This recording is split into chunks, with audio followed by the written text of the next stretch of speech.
St. Xavier's Calcutta, St. Xavier's Ranchi, St. Xavier's Delhi. There are St. Xavier's everywhere. But who was St. Francis Xavier? What did he do for education for him to have all of these institutions named after him? And why was his arm cut off from his body and sent touring around the world?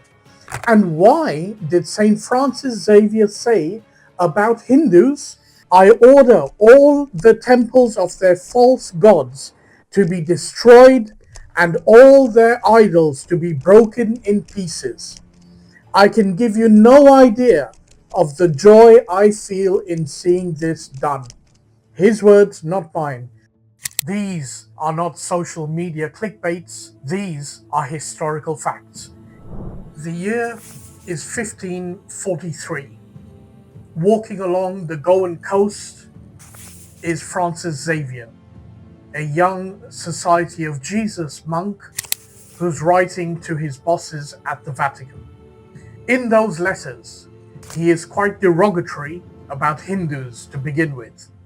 He says in his letters, the Hindu worship practice is, quote, devils being worshipped instead of God. He goes on to describe the practices of Brahmins, describes Hindu temples, idols, and cow worship.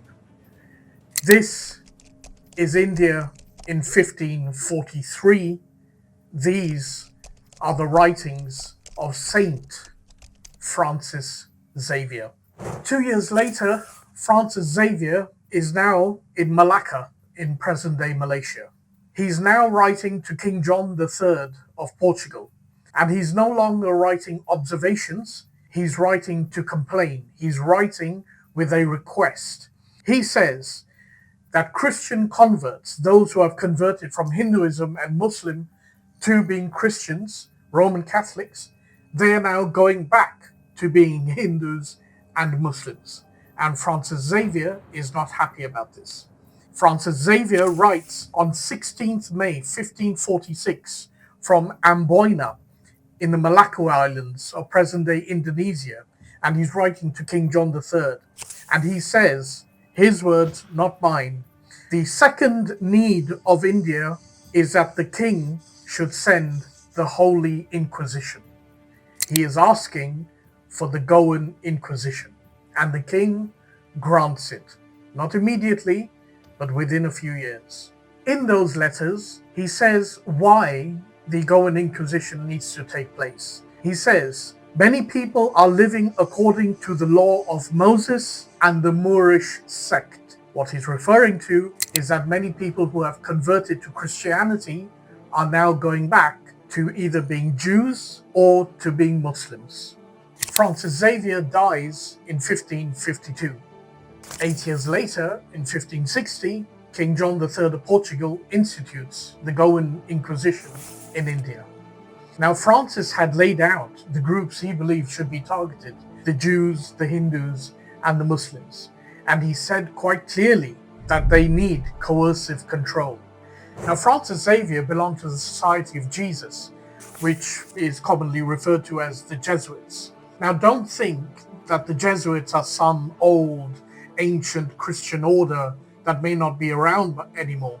They are very much around. In fact, the last Roman Catholic Pope, Pope Francis, was a Jesuit. So this is not a modern accusation. This is a historical, archived, recorded fact. Once the Goan Inquisition is established in Old Goa in 1560, what we now call North Goa, it is brutal.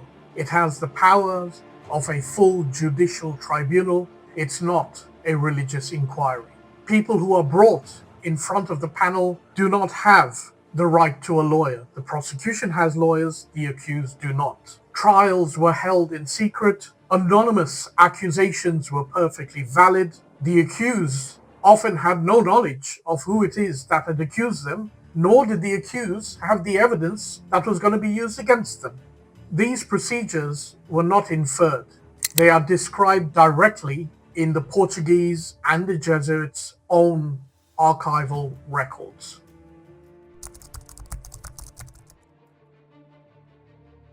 When the Goan Inquisition is discussed, we aren't relying on some single obscure source. We are relying on the Jesuits' own records of the events, contemporaneous records of the events, and Portuguese chroniclers as well as French chroniclers who were there at the time. Let's take these one at a time.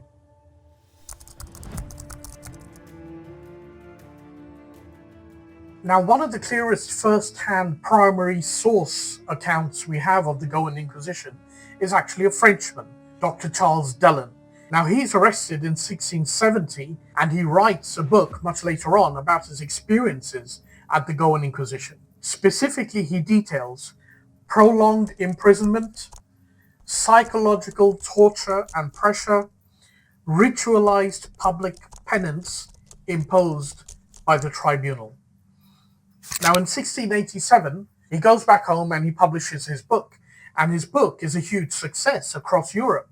His book embarrasses the Portuguese royal family, the Roman Catholic Church, and specifically the Society of Jesus, the Jesuits, who Francis Xavier belongs to. Now, this matters because Charles Dellon is not a modern critique writing about ancient events. Charles Dellon was arrested by the Goan Inquisition. He experienced it firsthand, and this makes it all the more embarrassing for those who believe in St. Francis Xavier.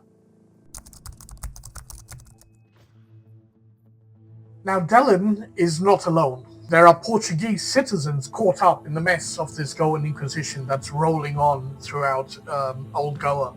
We begin with Diogo do Couto.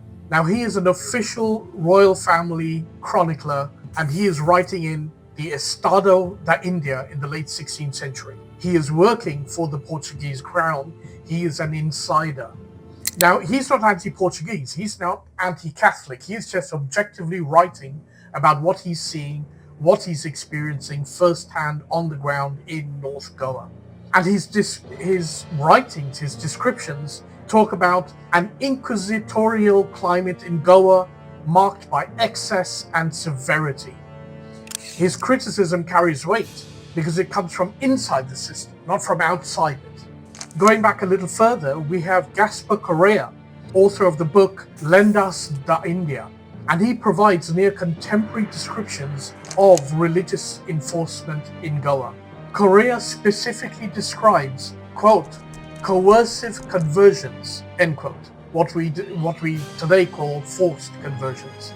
And then he goes on to describe, quote, policing of religious behavior before and around the formal establishment of the Inquisition, end quote. Correa also is not a prisoner. He's not writing polemic. He is a chronicler who's there at the time writing primary source evidence. Now, going beyond individual chroniclers and writers who were there at the time, we have one final and invaluable piece of evidence: the archival records of the Goan Inquisition itself. Now, those records list in great detail, and those archives still exist today, they list in great detail the names of the accused, the charges brought, sentences imposed, confiscation of property. Now, these documents are fragmentary, but they are primary source. These are not arguments, these are not views, these are the objective records of the Goan Inquisition. From these Goan Inquisition records, we can talk about the punishments that they handed down. These punishments included public penance, which was having the accused paraded publicly in penitential garments, sometimes repeatedly, imprisonment, lasting months or even years, combined with the public penance and the rest of it. Confiscation of property, your land, your home, your cattle, your cows, even those of your immediate and extended family would all be seized and taken away permanently. Exile. If you lived in Portuguese Goa, you were banned from there. You were thrown out of what we call modern day Goa now, never to return. You, your family, your children, everyone out. And finally, what the Goans called autos da fé executions. Now, these weren't as frequent as all the other punishments, but nevertheless, they did happen.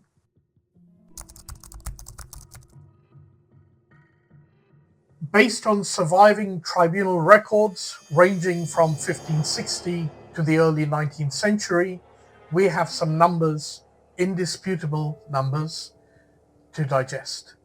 Over that period, 16,000 people are processed by the Goan Inquisition. They are arrested, they are jailed, they are exiled, they are publicly whipped, and some are burned alive. Now, over that period, the executions themselves are brutal, but thankfully not too wide-ranging. Around 60 people are burned alive by the Goan Inquisition. Not uncommon, not isolated to India. The Roman Catholics are carrying out inquisitions across the world, in the US, in the UK, in Spain, and being burned alive by the Roman Catholic Church is a common practice. And that practice also shows itself in India.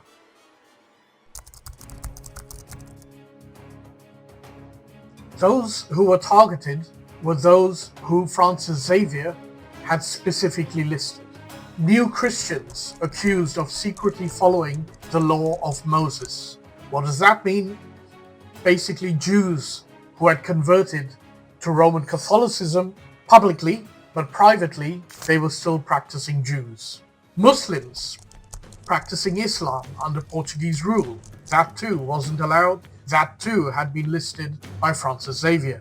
Christian converts. Now these are people who were either Hindus, Muslims or Jews who had converted to Roman Catholicism but were now going back to their original religions. And Hindu rituals being performed by Christian converts. So there are some people who have converted to Christianity but clearly still practicing their Hindu beliefs. Francis Xavier found this despicable. Francis Xavier complained about Hindus doing this, and the Goan Inquisition went after them.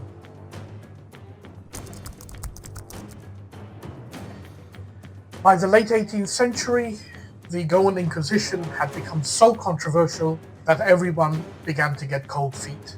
The Portuguese royal family, the Society of Jesus, and eventually even the Roman Catholic Church had to step in and abolished the Goan Inquisition in 1812. Now what remains today are the trial records, the eyewitness accounts, and of course the Institutional Society of Jesus, Portuguese royal family, paper trail that is still accessible in their archives. What we are talking about are courts, prisons, religious coercions, confiscations, and executions.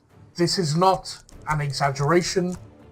This is what the records say.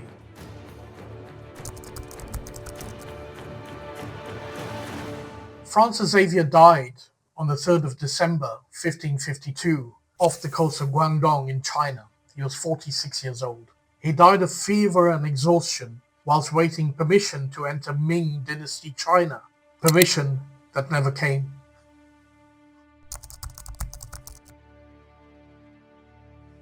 Francis Xavier was first buried on Sankian Island where he had died, but within a few months the Jesuit orders, his own colleagues, had decided to dig him up and move his body. The great Christian belief of rest in peace clearly did not and still does not apply to Francis Xavier. In 1554, Francis Xavier's body is transferred to Goa by ship and is buried at St. Paul's College in Old Goa. He rests there for a few years and he is due to be dug up, chopped up yet again.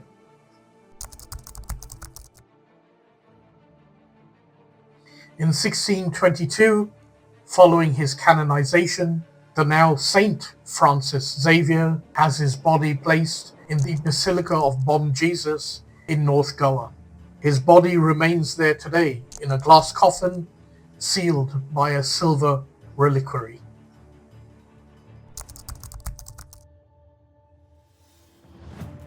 As the body of St. Francis Xavier rests in the Basilica of Bom Jesus, the Society of Jesus and the Roman Catholic Church decide that is not enough. They begin in 1614 by chopping off his right arm, the right arm holding special significance to the Goans and the Roman Catholic Church, because it was that right arm that went baptizing those who were forced to convert to Christianity. There is also a persistent tradition with St. Francis Xavier, where his body is brought down from display and paraded out in public. Now, before it was encased in glass, someone came up to his body and bit off his right toe. It was after that whenever his body is brought out, that they do so with the body being in a glass case so that nobody else attacks his body. What this says about a saint who should be venerated, about a body that should be respected and protected, only we can imagine. This is somebody who wrote letters that triggered torture and burning alive, and now, when he should be resting in peace, his dead, shriveled, desiccated body is put out on display, his arm is chopped off, his toe is bitten off, and he is denied the peace that every Christian, that every soul in this world seeks.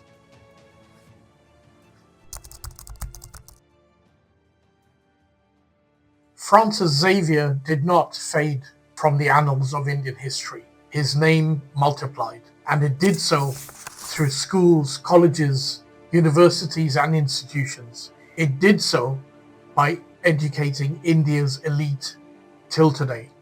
The name of Francis Xavier was chosen by the Society of Jesus and by the Roman Catholic Church, not because he did anything for education, he clearly did not, but his name was chosen because he symbolized missionary authority in India. He embodied the Catholic expansion into Asia. And after his canonization in 1622, his sanctified name carried with it legitimacy. In colonial and post-colonial India, the name Xavier became a respectable Christian, non-threatening label. Even though this educational foray managed to forget along the way the historical baggage, the brutalities, and the killing that were instituted by St. Francis Xavier. So when Indians say St. Xavier's today, they think of excellence, they think of education, they think of discipline, and they think of the elite of India. What these people fail to recall is what St. Francis Xavier had specifically asked for: religious coercion, imprisonment, torture, and death by burning alive. That separation did not happen by accident.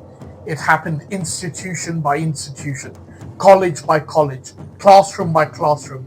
His identity was magically transformed from being a brutal missionary to being somebody who symbolizes the epitome of private education in India today.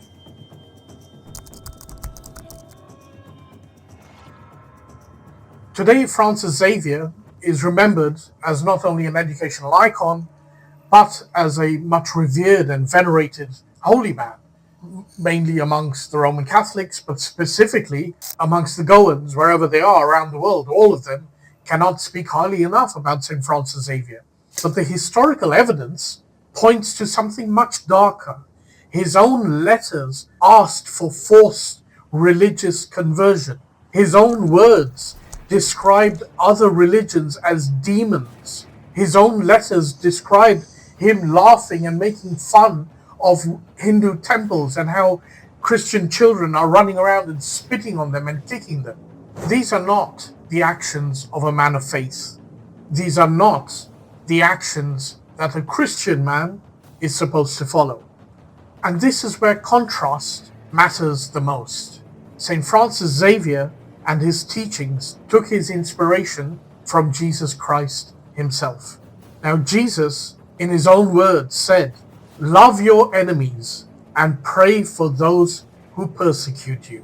Matthew 5, chapter 44. Jesus said, "If anyone will not listen to you, shake the dust from your feet and move on." Matthew 10, chapter 14. Jesus doesn't say punish them. He doesn't say imprison them. He doesn't say be cruel to them. He doesn't say set them on fire. That is not what Jesus taught us to do. That is, however, what Francis and his Goan missionaries thought they should do. When Francis wrote to King John III in Portugal asking for his help, asking for the Goan Inquisition, what were Jesus' thoughts on state power? Jesus said, "My kingdom is not of this world." John 18, chapter 36. And when religious authorities tried coercion, tried forced conversions in front of Jesus, what did Jesus have to say? Jesus said, "Whoever among you is without sin, let him be the first to cast the stone." John 8, chapter 7. What we now need to do is separate the man from the institutions, not as an act of hostility, but as an act of institutional integrity.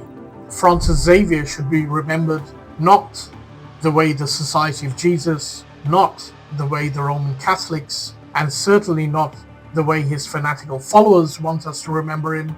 What we do need is to remember him for the person he was, using his own letters, his own words, and the actions that he had requested. This is not about erasing history, it is about reading it and reading it honestly. I am Anthony Kachaturian. This is Anthony Speaks, and this is episode 1, Who Francis Xavier Really Was.